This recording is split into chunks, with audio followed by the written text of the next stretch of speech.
Hi friends, welcome to east trend. இந்த வீடியோவில் ragi health drink எப்படி செய்யலாம் அப்படிங்கிறத பார்க்கலாம். ராகியை வாங்கிட்டு அதை நல்லா 4-5 முறை நல்லா கழுவிட்டு ஓவர் நைட் ஊற வச்சுக்கோங்க. மறுநாள் காலையில் தண்ணியை வடிகட்டிட்டு அதை ஒரு காட்டன் கிளாத்தில் இந்த மாதிரி கட்டி வச்சுக்கோங்க. இன்றைக்கி நான் இதில் ஒரு ரப்பர் பேண்ட் போட்டு கட்டி வச்சிட்டேன். இப்போ இதை மறுநாள் காலையில் பார்க்கும்போது எல்லாமே நல்ல முளை கட்டி இருக்கும். அப்படி மறுநாள் முளை கட்டலைன்னா அதில் தண்ணி தெளித்து வச்சுக்கோங்க. அதுக்கு மறுநாள் முளை கட்டிடும். இப்போ இந்த அளவுக்கு எல்லா ராகியுமே நல்லா முளை கட்டிருச்சு. நார்மல் ராகியை நம்ம பவுடர் பண்ணி கஞ்சி பண்ணுறதை விட முளை கட்டி வச்சு இந்த மாதிரி செய்யும்போது அதோட ஹெல்த் பெனிஃபிட்ஸ் 10 மடங்கு ஜாஸ்தி ஆகுது. கால்சியம் சத்து ரொம்ப அதிகமாக இருக்குது. நம்ம எலும்புக்கெலாம் ரொம்ப ரொம்ப நல்லது. அயன் சத்தும் இதில் ரொம்ப அதிகம். ஹீமோக்ளோபின் கம்மியாக இருக்குது அப்படிங்கிறவங்கெல்லாம் இதை நம்ம டெய்லியே எடுத்துக்கலாம். இப்போ இந்த முளைக்கட்டின ராகியை ஒரு முறை நல்லா அலசிட்டு மிக்ஸி ஜாரில் மாற்றி தண்ணி சேர்த்து அதை நல்லா அரைச்சிக்கலாம். அதை பால் எடுத்துக்கலாம். கொஞ்சம் பெரிய ப்ராசஸாக இருந்தாலும் இதை நம்ம ஒன்ஸ் செஞ்சு வச்சுட்டோம் அப்படின்னா ஒரு 2 மாதத்துக்கு இல்லை 3 மாதத்துக்கு கூட இது கெட்டு போகாமல் அப்படியே இருக்கும். பாட்டிலில் ஸ்டோர் பண்ணிட்டோன்னா நம்ம கஞ்சி காய்ச்சி கொடுக்கணுங்கிற அவசியம் கூட இல்லை. சூடான பாலில் நாட்டு சர்க்கரை போட்டு கலந்து கூட கொடுத்துடலாம். குடிக்கிறதுக்கு இந்த ஹார்லிக்ஸ் டேஸ்ட்லேயே இருக்கும். இப்போது அந்த பாலை நம்ம ஒரு ஃப்ளாட்டான நல்ல பெரிய தட்டில் ஊற்றி வச்சுக்கலாம்.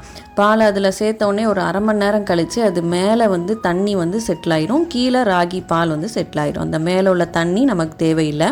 அதை தனியாக ஒரு பவுலில் மாற்றி வச்சுக்கலாம். இன்றைக்கி நான் 3 தட்டில் அந்த பாலை ஊற்றி வச்சுருக்கேன். இப்போ கீழே உள்ளதை நல்லா வெயிலில் நீங்கள் காய வச்சுக்கோங்க. 3 தட்டுலையுமே மேலே உள்ள தண்ணியை நம்ம தனியாக எடுத்துட்டு கீழே உள்ள பாலை மட்டும் நம்ம வெயிலில் காய வச்சுக்கலாம். வெயிலில் ஒரு நாள் நல்லா காஞ்சதுக்கப்புறமா இந்த மாதிரி ஆயிடுச்சு. ஒரு ஒயிட் கலர் ஷீட் மாதிரி இருக்கும். இதை நம்ம பிளேட்லேருந்து எல்லாத்தையுமே எடுத்துட்டு நம்ம கையிட்டு கொஞ்சமாக நம்ம உடச்சி விட்டுட்டு மிக்ஸி ஜாரில் மாற்றி நல்லா பவுட்ரு பண்ணிக்கலாம்.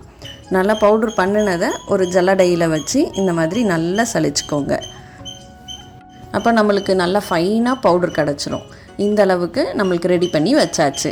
ரொம்ப ஹெல்த்தியான ராகி மாவில் ரெடி பண்ணிட்டோம். இதை இப்படியே ஸ்டோர் பண்ணிடாமல் லைட்டாக வாசனை வர்ற அளவுக்கு மட்டும் அடுப்பில் ஸ்லோ ஃப்ளேமில் வறுத்துட்டு நீங்கள் பாட்டிலில் ஸ்டோர் பண்ணி வச்சுக்கோங்க. அப்போ கெட்டு போகாமல் இருக்கும்.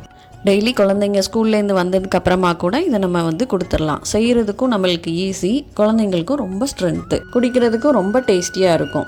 இப்போ இதில் சூடான பால் சேர்த்துக்கலாம். சேர்த்ததுக்கப்புறமா நல்லா ஸ்பூனை வச்சு கலந்து விட்டுக்கோங்க. இந்த கட்டியெல்லாம் இல்லாமல் ஆயிரும். அயன், கால்சியம் எல்லாம் ரொம்ப நிறைய இருக்கக்கூடிய இந்த ராகி ஹெல்த் ட்ரிங்கை கண்டிப்பாக நீங்கள் ட்ரை பண்ணி பாருங்கள். பூஸ்ட், ஹார்லிக்ஸை விட இது ரொம்ப ரொம்ப நேச்சுரல், ரொம்ப ஹெல்த்தி. இந்த ராகி ஹெல்த் ட்ரிங்கை கண்டிப்பாக நீங்களும் ட்ரை பண்ணி பாருங்கள். இந்த வீடியோ எப்படி இருந்தது அப்படிங்கிற உங்கள் ஃபீட்பேக்கை எனக்கு கமெண்ட் செக்ஷனில் சொல்லுங்கள். இந்த வீடியோ உங்களுக்கு பிடிச்சிருந்தது அப்படின்னா நம்ம சேனலுக்கு கண்டிப்பாக சப்ஸ்கிரைப் பண்ணுங்கள். தேங்க்யூ.